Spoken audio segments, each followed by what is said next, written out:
नमस्कार बच्चों। आज हम लोग बात करने वाले हैं अपने राणा जी की। ये है हमारे राणा टिग्रिना, इंडियन बुल फ्रॉग, मेंढक। बेसिकली इसका जो साइंटिफिक नेम है वो है राणा टिग्रिना, इसलिए हम इसको राणा जी कहेंगे। ठीक है, चलो भाई, देखो भाई, शुरुआत करते हैं सबसे पहले इसके इंट्रोडक्शन को लेकर के, जिसमें हम इसके बारे में कुछ जान लेते हैं। और इसकी जो टेक्सोनॉमी है, या फिर जिसको हम लोग कहते हैं कि इसका सिस्टमेटिक पोजीशन क्या है, उसके बारे में जान लेते हैं। सिस्टमेटिक पोजीशन किसकी बात कर रहे हैं हम लोग बात कर रहे हैं बाबू फ्रॉग की। मेंढक, ये कौन सा मेंढक है? मेंढक में भी बहुत सारी प्रजातियां होती हैं। हम लोग बात करने वाले हैं अपने इंडियन मेंढक की, जिसको बोलते थे Indian bull frog, the Indian bull frog. इसका साइंटिफिक नेम क्या है? क्या है भाई इसका साइंटिफिक नेम? इसका साइंटिफिक नेम है राणा जी। क्या है इसका scientific name? Rana ji, Rana tigrina, Rana tigrina. ठीक है, राणा जी हैं ये। कौन है ये? Rana ji, Rana tigrina. Most common species basically यही मानी जाती है। राणा टिग्रिना जो है ना, यही मोस्ट कॉमन स्पीसीज है मेंढक में। Most common species of the frog, मेंढक की सबसे कॉमन स्पीसीज राणा जी ही हैं। फ्रॉग बेसिकली कौन है? फ्रॉग जो होते हैं वो आपके एम्फीबियंस होते हैं। कौन होते हैं? एम्फीबियंस। कौन होते हैं ये एम्फीबियंस होते हैं। ये फ्रेश वाटर में भी, पानी में भी रह लेते हैं और जमीन पर भी रह लेते हैं। Lives on both fresh water, ध्यान रखिएगा, फ्रेश वाटर, पानी में क्या? फ्रेश वाटर, एंड लैंड, जमीन। तो फ्रेश वाटर और जमीन दोनों जगहों पर हमें मेंढक रहते हुए देखने के लिए मिल जाएंगे। इसके सिस्टमेटिक पोजीशन की बात की जाए मेंढक की, तो जरा उसको देख लो भाई। क्या है भाई इसमें? किंगडम। हम सबको पता है मेंढक काय में आएगा? मेंढक आएगा एनिमेलिया के अंदर। किस में आता है मेंढक? मेंढक एनिमेलिया में आता है। मेंढक का फाइलम कौन सा है? मेंढक का फाइलम है कॉर्डेटा। कौन सा फाइलम आता है मेंढक में? कॉर्डेटा। सब फाइलम क्या है? वर्टिब्रेटा। सब फाइलम, मेंढक में सब फाइलम क्या है? वर्टिब्रेटा। ये मेंढक का सब फाइलम है, वर्टिब्रेटा। मेंढक में क्लास कौन सी है? मेंढक की क्लास है एम्फीबिया। क्या क्लास है मेंढक की? मेंढक की क्लास है एम्फीबिया। मेंढक में ऑर्डर कौन सा है? याद रखिएगा, सीक्वेंस आपको यही याद रखना है। पहले किंगडम, फिर फाइलम, फिर सब फाइलम, फिर क्लास, फिर उसके बाद ऑर्डर। ऑर्डर है यहाँ पर ए न्यूरा। कौन सी ऑर्डर है यहाँ पर? मेंढक का जो ऑर्डर है वो है ए न्यूरा। उसके बाद फिर आएगा जीनस। तो जीनस का तो आपको पता है, साइंटिफिक नेम के अंदर जीनस स्पीसीज दोनों पता चल जाती हैं। तो जीनस क्या है इसका? राणा। और स्पीसीज क्या है इसकी? टिग्रीना। टिग्रीना, ये हो गया इसका सिस्टमेटिक पोजीशन। कि भाई हमको मेंढक की सिस्टमेटिक पोजीशन जाननी है तो ये आप जान सकते हो। ये हो गई जी मेंढक की सिस्टमेटिक पोजीशन, बिल्कुल अच्छे से आपको रटा हुआ होना चाहिए। अब मेंढक ना नीट एग्जाम के लिए मान करके चलो बहुत ज़रूरी है, बहुत। राणा जी बहुत ज़्यादा इंपॉर्टेंस रखते हैं अब नीट एग्जाम में। इसके इकोलॉजिकल कंसेप्ट को लेकर के कुछ चर्चा करें, जहां से क्वेश्चन बनते हैं। की इकोलॉजिकल कंसेप्ट्स, की इकोलॉजिकल कंसेप्ट्स, देखिए ध्यान से सुनिएगा। की इकोलॉजिकल कंसेप्ट्स में आपको क्या बता रहा हूं मैं। मेंढक जो होता है वो पॉय किलोथर्म्स होते हैं। कैसे होते हैं? पॉय किलोथर्मिक या पॉइक्लोथर्म्स, ये भी आप बोल सकते हो। सबसे पहला इकोलॉजिकल कंसेप्ट पॉइक्लोथर्म्स। मेंढक बेसिकली कैसे होते हैं? कोल्ड ब्लडेड होते हैं। जैसे हम इंसान कैसे हैं? Warm blooded. मेंढक कैसे होते हैं? कोल्ड ब्लडेड होते हैं। कोल्ड ब्लडेड का मतलब है कि ये अपनी बॉडी को बाहर के बदलते हुए एनवायरनमेंट और तापमान के हिसाब से चेंज नहीं कर सकते। जैसे हमारी बॉडी थर्मो रेगुलेट कर लेती है, बाहर अगर टेम्परेचर ठंडा है तो उसी हिसाब से हमारी बॉडी अपने आप को हीट कर लेगी, बाहर अगर टेम्परेचर गर्म है तो उसी हिसाब से हमारी बॉडी अपने आप को ठंडा कर लेगी। लेकिन मेंढक में ऐसा नहीं होता। जो व्यक्ति या जो ऑर्गेनिज्म थर्मो रेगुलेशन नहीं कर पाते हैं, अपने बॉडी के टेम्परेचर को मेंटेन कम ज्यादा नहीं कर सकते सराउंडिंग एनवायरनमेंट से, वो कोल्ड ब्लडेड होते हैं। हम लोग कर लेते हैं तो हम लोग को वार्म ब्लडेड होते हैं। जो ऐसा कर सकते हैं वो वार्म ब्लडेड है, जो नहीं कर सकते वो कोल्ड ब्लडेड हैं। तो मेंढक कौन है? मेंढक कोल्ड ब्लडेड होते हैं। फ्रॉक्स कैसे होते हैं? मेंढक जो होते हैं वो कोल्ड ब्लडेड होते हैं। कैसे होते हैं बाबू? कोल्ड ब्लडेड होते हैं। इनकी बॉडी टेम्परेचर एनवायरनमेंट के साथ फ्लक्चुएट होती है, ये अपने बॉडी टेम्परेचर को कांस्टेंट नहीं रख सकते। Their body temperature fluctuate with their surrounding environment. जो भी उसका सराउंडिंग एनवायरनमेंट होगा उसी के हिसाब से यहाँ पर उसकी बॉडी का टेम्परेचर भी फ्लक्चुएट हो जाता है। मतलब ये अपनी बॉडी के टेम्परेचर को कांस्टेंट नहीं रख पाते हैं। इसीलिए यहाँ पर दो प्रोसेस होती हैं। एक प्रोसेस को बोलते हैं हम लोग एस्टिवेशन। क्या बोलते हैं बाबा? एस्टिवेशन बोलते हैं। क्या मतलब होता है एस्टिवेशन का? और ऐसी ही एक प्रोसेस और होती है जिसको बोलते हैं हम लोग हाइबरनेशन। क्या बोलते हैं उसको हम लोग? हाइबरनेशन। तो ये मेंढक जो है वो एस्टिवेशन और हाइबरनेशन ये दोनों तरह की प्रोसेस करता है। क्या होता है भाई? पहले एस्टिवेशन को समझते हैं।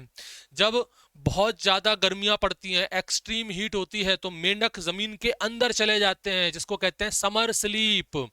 एस्टिवेशन का मतलब क्या होता है? एस्टिवेशन का मतलब होता है समर स्लीप। जब बाहर बहुत ज्यादा गर्मी पड़ेगी तो जमीन के अंदर ठंडक होती है, तो मेंढक जमीन में छुप जाते हैं। तो समर स्लीप एस्टिवेशन में क्या होता है? गर्मियों के मौसम में ये मेंढक जो है वो सुस्त अवस्था में, सुस्त कह लो या फिर अपन कहते हैं एक डोरमेंट कंडीशन में मिट्टी के नीचे चले जाते हैं एक्सट्रीम हीट से बचने के लिए। To escape extreme heat, extreme heat से बचने के लिए। और एक होता है हाइबरनेशन। हाइबरनेशन को हम लोग कहते हैं विंटर स्लीप। क्या बोलते हैं इसको हम लोग? हाइबरनेशन को बोलते हैं विंटर स्लीप। यानी कि ये सर्दियों में जब बहुत ज्यादा सर्दियां पड़ती हैं तो ये उसको भी टॉलरेट नहीं कर पाते, तो उसके लिए फिर ये विंटर स्लीप में चले जाते हैं। To survive extreme cold, to survive extreme cold. तो विंटर स्लीप काय के लिए है भाई? विंटर स्लीप है एक्सट्रीम कोल्ड को सरवाइव करने के लिए, और समर स्लीप है एक्सट्रीम हीट को सरवाइव करने के लिए। इसके अलावा एक और इकोलॉजिकल कंसेप्ट है, वो है इनके अंदर कैमोफ्लेज। क्या चीज है इनके अंदर? एक इनके अंदर पाया जाता है कैमोफ्लेज। इस पर भी आईएमपी लगाना और अंडरलाइन करना। मेंढक को लेकर के तो जितनी जानकारी आप ले सकते हो ले लो, नीट में पता नहीं कहां से मेंढक से क्वेश्चन पूछ लें। कैमोफ्लेज का मतलब ये होता है कि मेंढक जो है वो अपने सराउंडिंग के हिसाब से अपने कलर को चेंज कर लेते हैं, ब्लेंडिंग कर लेते हैं, एक तरह से मिमिक्री कर लेते हैं। जैसे किसी ग्रीन पत्ती के ऊपर बैठे हैं तो आपको पता ही नहीं चलेगा मेंढक बैठा है, वो अपना कलर भी ग्रीन कर लेगा। जैसे गिरगिट जो होता है वो अपना कलर चेंज कर लेता है, बिल्कुल सराउंडिंग का जो एनवायरनमेंट का जो कलर है बिल्कुल उसी के साथ ब्लेंड कर लेता है। तो ability to change the colour उसे बोलते हैं camouflage. Ability to change the colour, colour colour अपनी बॉडी का कलर चेंज कर लेते हैं और उसको ब्लेंड कर लेते हैं एनवायरनमेंट के साथ। To blend with the environment. और ऐसा ये क्यों करते हैं? इससे इनको क्या मिलता है भाई? सीधी सी बात है, प्रोटेक्शन के लिए कर रहे हैं, अपने बचाव के लिए कर रहे हैं, जिससे इन्हें कोई देख ना पाए। एक तरह से ये मिमिक्री कर लेते हैं सामने वाले की। क्या बोलते हैं इसको? मिमिक्री, बिल्कुल कॉपी कर लेते हैं, ये कैमोफ्लेज। तो मेंढक के अंदर भी कैमोफ्लेज पाया जाता है। अब बात करते हैं हम लोग मेंढक के मॉर्फोलॉजिक फीचर की, यानी कि उसके एक्सटर्नल फीचर की। मॉर्फोलॉजी ऑफ मेंढक, राणा जी की मॉर्फोलॉजी पढ़ें, मतलब उनके जो एक्सटर्नल फीचर्स हैं, जरा उनको देखते हैं। सबसे पहले तो आप डायग्राम में मेंढक को देख लो कि भाई मेंढक के अंदर होता क्या क्या है। तो एक डायग्राम आप देख लीजिए। देखो भाई, इस डायग्राम के अंदर आपको बहुत सारी चीजें एकदम क्लियर हो जाएंगी। पहली चीज, मेंढक की जो बॉडी होती है इसको दो पार्ट में डिवाइड किया जाता है, हेड और ट्रंक। मतलब इनके अंदर गर्दन नहीं होती और ना ही इनके अंदर पूंछ होती है, इस बात को ध्यान रखना। तो ये मेंढक की पूरी बॉडी है। तो ध्यान से आप देख लीजिए, इस मेंढक की बॉडी को हमने कितने पार्ट में डिवाइड किया है? इसे हमने दो पार्ट में डिवाइड किया है। पहला पार्ट है इसमें कौन सा? हेड। और दूसरा पार्ट इसमें कौन सा है? वो यहां तक है ट्रंक। यानी कि एक चीज हमें यहां पर पता चली क्या, कि इसकी बॉडी में नेक और टेल ये दोनों ही चीजें नहीं होती हैं, एब्सेंट होती है। इनकी जो बॉडी होती है उसमें केवल दो पार्ट होते हैं। कौन से हैं वो दो पार्ट? एक तो पार्ट है हेड और दूसरा पार्ट है यहां पर ट्रंक। ये दो पार्ट इसकी बॉडी में होते हैं, नेक, गर्दन नहीं, और ना ही इनके अंदर कोई पूंछ होती है, इस बात को ध्यान रखें। फिर उसके बाद हम बात करें यहाँ पर इसके और ढेर सारे फीचर्स जो आपको डायग्राम में दिख रहे होंगे। यहाँ पर देखो भाई, इस वाला जो पॉइंट आपको दिख रहा है इसके नाक पर, यह है एक्सटर्नल नॉस्ट्रिल। ये जो पार्ट आपको दिख रहा है यह है इसका मुंह। ठीक, यहाँ पर अगर आप देखोगे तो यह है, इसको बोलते हैं हम लोग ब्रैकियम। ठीक है, डायग्राम अच्छे से बनाना सीख लेना। ये जो आप देख रहे हो इसको बोलते हैं एंटी ब्रैकियम। ठीक, यहाँ पर ये वाला जो पार्ट आप देख रहे हो इसको बोलते हैं मैनस। यहाँ पर ये जो आप चीज देख रहे हो इसको बोलते हैं डिजिट। ठीक, ये आगे वाले जो इसके पैर हैं इसको बोलते हैं फोर लिम्ब्स। अरे भाई, इसको क्या बोला जाता है? इसको बोला जाता है फोर लिम्स। और ये पीछे वाले जो होते हैं इनको बोलते हैं हम लोग हाइंड लिम्स। और एक और चीज ध्यान रखना, यहाँ पर देखो भाई, ये जो स्ट्रक्चर इसमें दिख रहा है ये है बैव। इसके अलावा पीछे अपन को मिलेगा यहाँ पर पैस। ये वाला पार्ट जो होता है इसको बोलते हैं क्रश। ये वाला जो पार्ट होता है इसको बोलते हैं थाई। इसके अलावा ये जो पार्ट है इसको बोलते हैं सैक्रल हम्प। इसके अलावा यहाँ पर देखो, ये जो पार्ट आपको दिख रहा है इसको बोलते हैं टिम्पैनम। ये बड़ी बड़ी इसकी दिख रही है क्या? आंखें। ये तो भाई इसका एक बेसिक स्ट्रक्चर है जो आपको पता होना चाहिए। बार बार इस डायग्राम को बनाइएगा और ये सब लेवलिंग कीजिएगा, आपको सारी चीजें याद हो जाएंगी। अब एक एक करके जरा पढ़ें इसको। सबसे पहले हम लोग ना इसकी स्किन की बात करें तो अगर मेंढक मेंढक कई बार आप लोगों ने हाथों में पकड़ा भी होगा, देखा भी होगा। तो क्या देखा आपने कि भाई मेंढक की जो स्किन होती है वो बहुत ज्यादा स्मूथ होती है और काफी ज्यादा चिपचिपी होती है, स्लिपरी होती है। और जब भी उसको देखो ना उसमें हमेशा ऐसा लगता है जैसे पानी में भीगा हुआ हो, यानी कि वो हमेशा मॉइस्चर ऐसा है। कभी भी ड्राई स्किन नहीं मिलेगी, हमेशा चिपचिपी मॉइस्ट और स्मूथ स्किन होती है, एकदम चिकनी। ऐसा क्यों? क्योंकि वहां पर म्यूकस पाया जाता है। Due to the presence of mucus. मेंढक की स्किन पर क्या पाया जाता है? मेंढक की स्किन पर म्यूकस पाया जाता है और उसी म्यूकस की वजह से, डायरेक्टली लिख लो ना, ड्यू टू द म्यूकस, क्योंकि वहां पर म्यूकस होता है, इसी वजह से मेंढक की स्किन स्मूथ, स्लिपरी और मॉइस्ट होती है। मेंढक में जो डॉर्सल साइड है वो ऑलिव ग्रीन होती है। मेंढक की जो डॉर्सल साइड है वो कलर कैसा होता है उसकी स्किन का? Olive green. और साथ साथ में वहां पर कुछ धब्बे भी पाए जाते हैं, डार्क धब्बे विद विद डार्क स्पॉट। ध्यान रखिएगा, हर एक पॉइंट इतना जरूरी है, कुछ मत पूछो कहां से क्या क्वेश्चन पूछ लिया जाए, इसलिए हर एक पॉइंट को बहुत अच्छे से देख लेना। तो मेंढक की जो डॉर्सल साइड है, डॉर्सल वाला जो हिस्सा है, वहां की स्किन होती है olive green with dark spot. वहीं जो वेंट्रल साइड है वो होती है हल्की पीली। वहीं जो वेंट्रल साइड है वो होती है पेल येलो। ठीक है, तो डॉर्सल साइड कैसी होती है? ऑलिव ग्रीन, और वेंट्रल साइड होती है पेल येलो। एक और बात आपको फैक्ट बता रहा हूं, यहां पर याद रखिएगा, अच्छी चीज है। मेंढक कभी भी पानी नहीं पीते हैं। मेंढक do not drink water. Rana ji पानी नहीं पीते, Rana ji do not drink water. क्या बात कर रहे हो सर? एनिमल की कैटेगरी में है भाई, एम्फीबियन है, पानी में रहता है। और पानी नहीं पीता है, हाँ ये पानी नहीं पीता, तो फिर पानी की जरूरत नहीं है, बिल्कुल है पानी की जरूरत है, तो ये पानी पीता क्यों नहीं है, फिर पानी की जरूरत इसकी होती कैसे है पूरी? भाई ये पानी को अपनी स्किन से एब्जॉर्ब कर लेता है।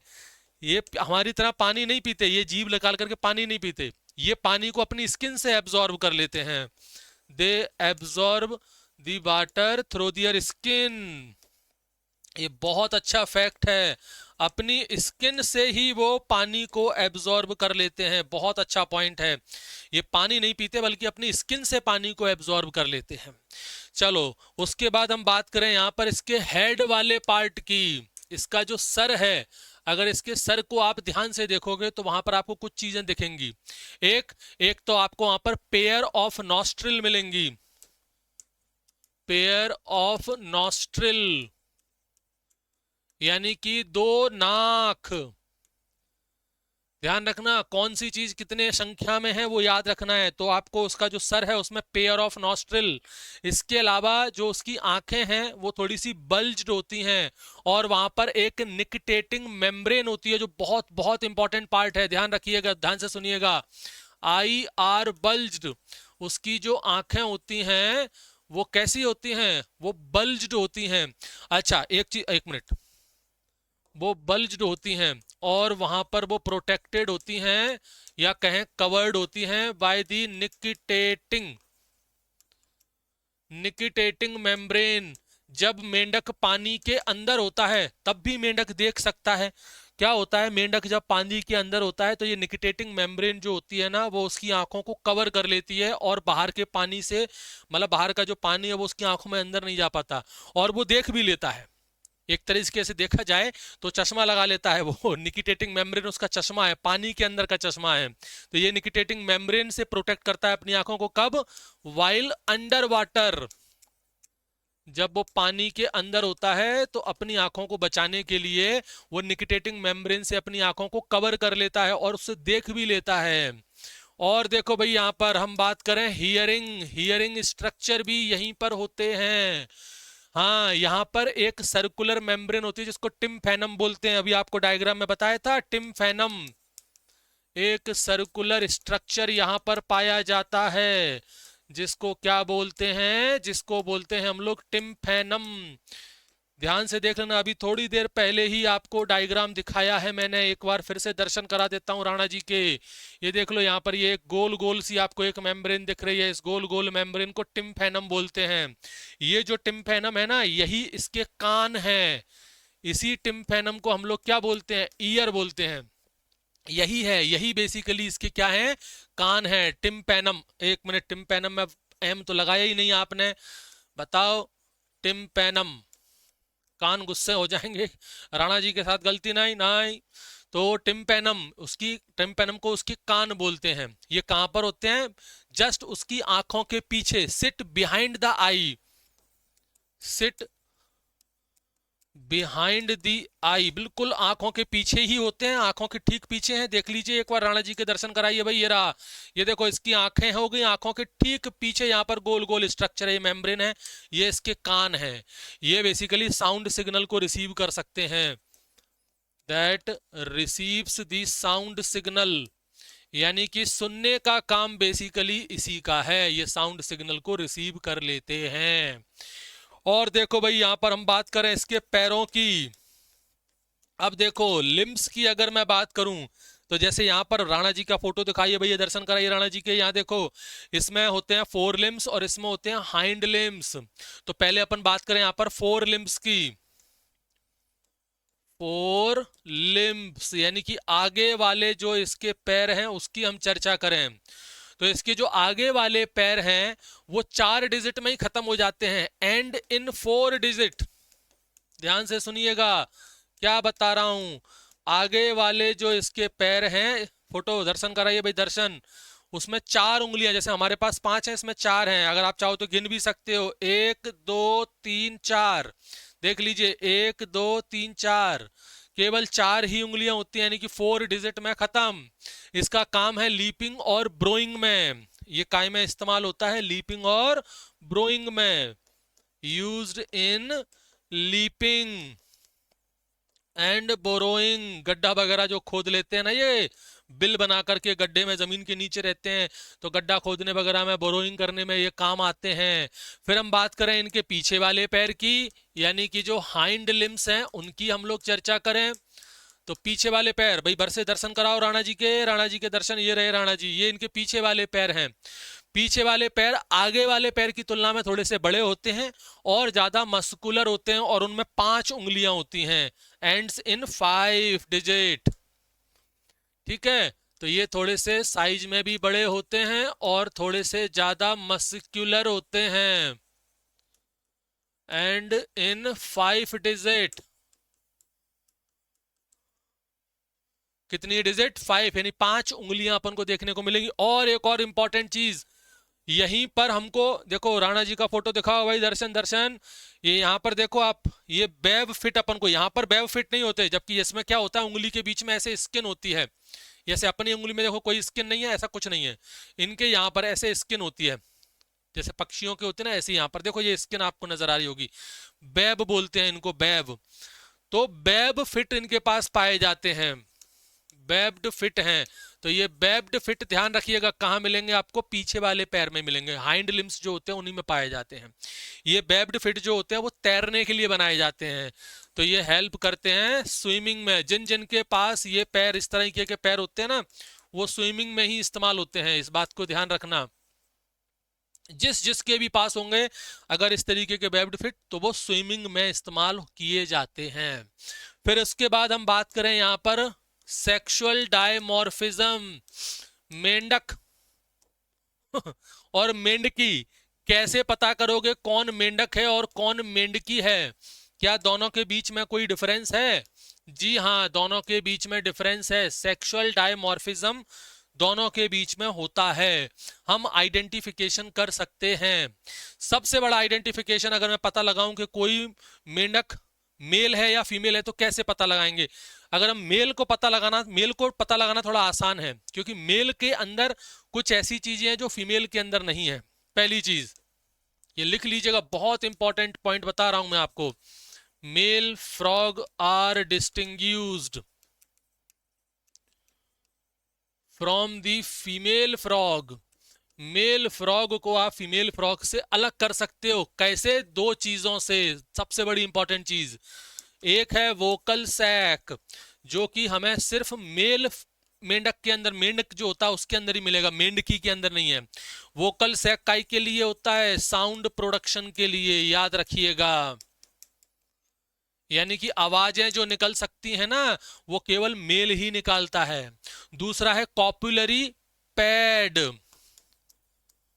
या copulatory pad, sorry not copulary, copulatory pad जिसको हम लोग बोलते हैं, राणा जी के साथ गलती नहीं, कॉपुलेटरी पैड। कॉपुलेटरी पैड ये कहां प्रेजेंट होता है? इसकी डिजिट याद रखना, ये 4 लिम्स की फर्स्ट डिजिट में प्रेजेंट होता है, located on the first digit of 4 limbs. तो भाई आवाज अगर कोई कर रहा है, मेंढक जो आवाज करते हैं, समझ जाओ कि मेल है, ठीक है। और अगर उसके 4 लिम्स के पहली उंगली में, फर्स्ट डिजिट में आपको ये लो कॉपुलेटरी पैड दिख जाए, तो समझ जाना वो मेल है। और भी मैं आपको फीचर दिखाता हूं, आपको बताता हूं, सॉरी मेरे पास असली मेंढक कहाँ है दिखाने के लिए। एक टेबल के फॉर्म में मैं आपको फीचर दिखा देता हूं। एक तरफ लिख लीजिएगा फीचर्स, एक तरफ लिख लीजिएगा मेल फ्रॉग, एक तरफ लिख लीजिएगा फीमेल फ्रॉग। दोनों के बीच में डिफरेंस, जिससे आप भी कभी बता सको। तो सबसे पहला वोकल सैक का ही देख लो भाई, जो कि सबसे ज्यादा इंपॉर्टेंट है। वोकल सैक मेल फ्रॉग के अंदर प्रेजेंट होते हैं और काय में इस्तेमाल होते हैं? साउंड प्रोडक्शन में। साउंड, मेंढक जो आवाज निकालते हैं ना, वो बेसिकली इसी वोकल सैक से निकालते हैं, यानी कि मेल ही केवल आवाज कर सकते हैं, फीमेल के अंदर ये वोकल सैक होते ही नहीं है, गूंगी होती है फीमेल ठीक है। उसके बाद हम बात करें, दूसरा है कॉपुलेटरी पैड। क्या है बाबू? Copulatory pad. Copulatory pad, copulatory pad ये प्रेजेंट होता है मेल के अंदर, और मेल में भी कहां होगा? उसके 4 लिम्स की फर्स्ट डिजिट में। प्रेजेंट होता है on the first digit of fore limb. रटा हुआ होना चाहिए आपको, मेंढक के बारे में जितनी जानकारी निकाल सकते हो निकालो। तो फोर लिम्ब की फर्स्ट डिजिट में प्रेजेंट होते हैं कॉपुलरी पैड, और यहां तो होते ही नहीं है, एब्सेंट है। इतना भेदभाव भाई फीमेल फ्रॉग के साथ। और बताओ रिप्रोडक्टिव ऑर्गन वगैरह को देखो, वो तो है ही सबसे इंपॉर्टेंट चीज मेल और फीमेल के बीच में। भाई मेल और फीमेल के बीच में सबसे बड़ा डिफरेंस तो उसके रिप्रोडक्टिव ऑर्गन का ही होता है। भाई मेल है तो उसके अंदर रिप्रोडक्टिव ऑर्गन क्या होगा, टेस्टिस। और टेस्टिस कितने होते हैं, पेयर होते हैं, ध्यान रखना, पेयर ऑफ टेस्टिस, यानी कि दो टेस्टिस यहां पर हमें देखने के लिए मिलते हैं जो स्पर्म बनाते हैं। ये टेस्टिस जो होते हैं वो येलोइश और ओवॉइड शेप के होते हैं, पीले रंग के होते हैं और ओवॉइड शेप के होते हैं, येलोइश ओवॉइड होते हैं। और यहां पर ओवेरी होती हैं, और ओवेरी भी आपकी पेयर में पाई जाती हैं। ठीक है, याद रखिएगा। और एक और इंपॉर्टेंट चीज, connection to the kidney. Kidney के साथ किसका कनेक्शन है, मतलब रिप्रोडक्टिव ऑर्गन जो है इसके अंदर, क्या वो किडनी से कनेक्टेड हैं। मेल के अंदर अगर मैं बात करूं तो बिल्कुल यहां पर जो टेस्टिस होते हैं वो किडनी से अटैच होते हैं बाय मीजोरकियम से। यस, यहां पर कनेक्टेड हैं, फंक्शनली कनेक्टेड हैं, फंक्शनली कनेक्टेड। कैसे कनेक्टेड हैं कि भाई यहां पर जो टेस्टिस हैं वो एडहर्ड हैं, जुड़े हुए होते हैं किडनी से। यहां से क्वेश्चन आता है किडनी से किसके थ्रू जुड़े होते हैं, कौन जोड़ के रखता है, तो यहां पर जोड़ के रखता है उसको मीजोरकियम। मीजोरकियम, ये इसके माध्यम से, मीजोरकियम के माध्यम से इसकी जो टेस्टिस होती हैं वो किडनी से जुड़ी होती हैं। ध्यान रखना, स्पर्म जो होते हैं वो किडनी के थ्रू बाईपास होते हैं, मतलब किडनी के थ्रू ही वो पास होते हैं बाया बिडर्स ग्लैंड। इस बात को भी याद रखना, स्पर्म्स जो प्रोड्यूस होते हैं ना वो पास होते हैं किडनी से ही, पासेस थ्रू दी किडनी, वो किडनी से ही पास होते हैं बाया बिडर्स ग्लैंड। तो ये भी एक बड़ा इंपॉर्टेंट पॉइंट है कि बिडर्स ग्लैंड्स जो होते हैं वो किस में पाए जाते हैं, बिडर्स ग्लैंड। तो बिडर्स ग्लैंड आपको, राणा जी माफ करना भैया, गलती मारे से हो गई। बिडर्स ग्लैंड, तो बिडर ग्लैंड्स भी अपन को मेल के अंदर ही मिलेंगे। फीमेल के अंदर ओवरी किडनी के पास प्रेजेंट होती हैं, लेकिन उसके साथ कोई कनेक्शन नहीं होता, ध्यान रखना।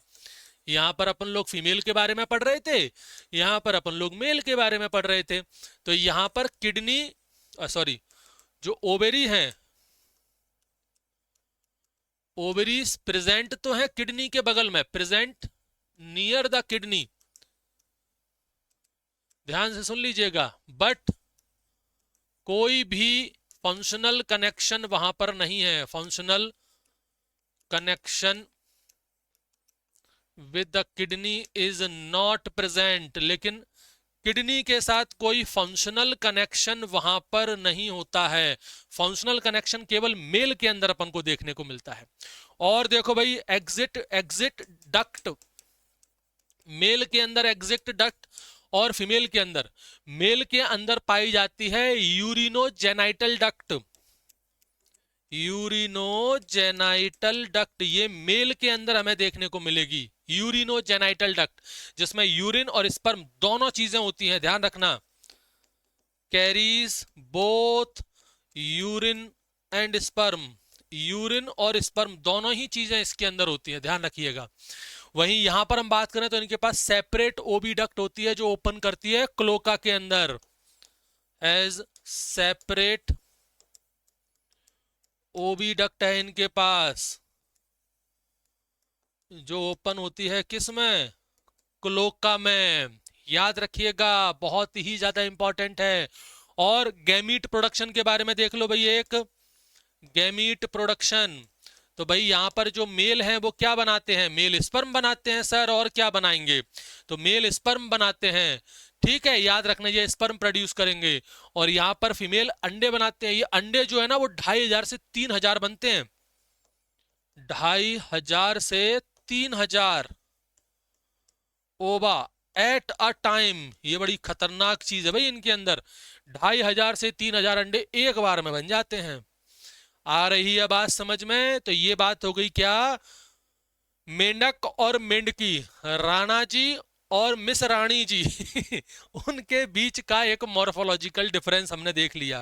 अब अगले लेक्चर में हम लोग बात करेंगे इसके इंटरनल सिस्टम, इसके anatomy, digestive system, respiratory system, circulatory system, सर्कुले और अपना रिप्रोडक्टिव सिस्टम। वो एक बार में सारी चीजें एक साथ कवर हो जाएंगी। तो मिलते हैं फिर। थैंक यू, जय हिंद, जय भारत।